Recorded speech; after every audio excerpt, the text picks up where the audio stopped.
ከድክነሻትት ከሰው ዘር መገኛ ከጣናው ዳርቻ ከአባይ መነሻ የጥበብ ማርደር የታሪክ ባለቤት ዛሬም ተነስተናል ለሥራ ጀግንነት ማሳው ለምለም በዘመናዊ እውቀት ከጥንቱ ግብርና ወደ ምርቱ ትራት ላሊበላ ቆሞ አክሱም ምስክር ጆጎልታ ትሮልን ዛሬ በኢትዮጵያም ይሁን በጥቁር ሕዝቦች የዘመናት ታሪክ ውስጥ ጉልህ ስፍራና ትርጉም ባለው በዚህ የካቲት ወር ለአራተኛ ጊዜ የሚከናወነውን የኢትዮጵያ ታምርት 2018 ኤክስፖ የማስጀመሪያ ስነ ስርዓት ለመካፈል ጥሪያችን አክብራችሁ ስለተገኛችሁ በሚኒስቴር መስሪያ ቤቱና በራሴ ስም ከፍ ያለ ምስጋና ላቀርብላችሁ እወዳለሁ።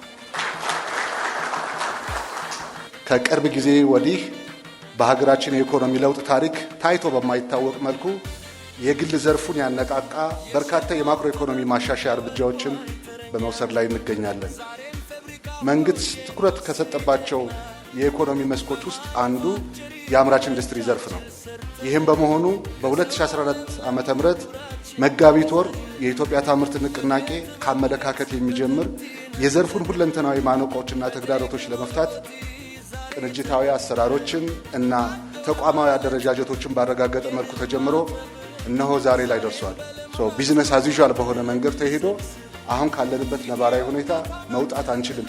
ይህንን የሚሰብር የፈጠራ የፍጥነትና የዝላይ አቅጣጫ መከተል መቻል አለብን። በዘርፉ ለጀመርነው ለውጥ አቀጣጣይና አሳላጭ የኃይል ሞተር የሆነውን የኢትዮጵያ ታምርት ንቅናቄ እንድንጀምር አስገድዶናል። እነሆ የመጀመሪያውን የግንዛቤ ማስጨበጫ ምዕራፍ አጠናቀን በዚህ ዓመት ወደ ተሟላ የድርጊት ምዕራፍ ተሸጋግረናል። አሃዛቱ እንደሚያመለክቱን በበጀት ዓመቱ ቀሪ ወራት በርትተንና ጠንክረን መስራት ከቻል ከምንጊዜውም የበለጠ ውጤት ማስመዝገብ እንደምንችል የሚያመላክቱ ናቸው።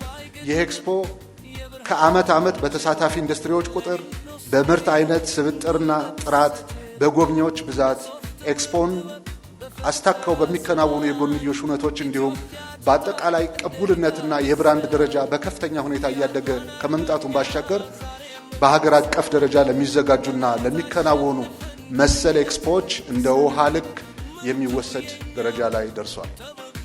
የዘንድሮ የኢትዮጵያ ታምርት ኤክስፖም ከባለፉት ዓመታት በተለየ ሁኔታ ከ270 በላይ ኤግዚቢተሮችና ከ50 የጎንዮሽ ኩነቶች ተሳታፊዎች በኤክስፖ ይሳተፋሉ ተብሎ ይጠበቃል። ከ15000 በላይ ሯጮች እና 800 ዓለም አቀፍ አትሌቶች የሚሳተፉበት ታላቅ የኢትዮጵያ ታምርት ኤክስፖ የ2018 ሩጫ ይካሄዳል።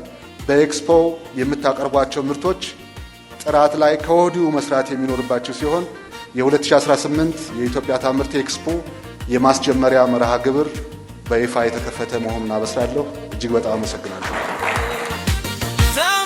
ታምርት በነገርሽ ላይ ኢትዮጵያ ትክበር ለዘላለም ይፋይ። ታምርት በነገርሽ ላይ ኢትዮጵያ ትክበር ለዘላለም ይፋይ።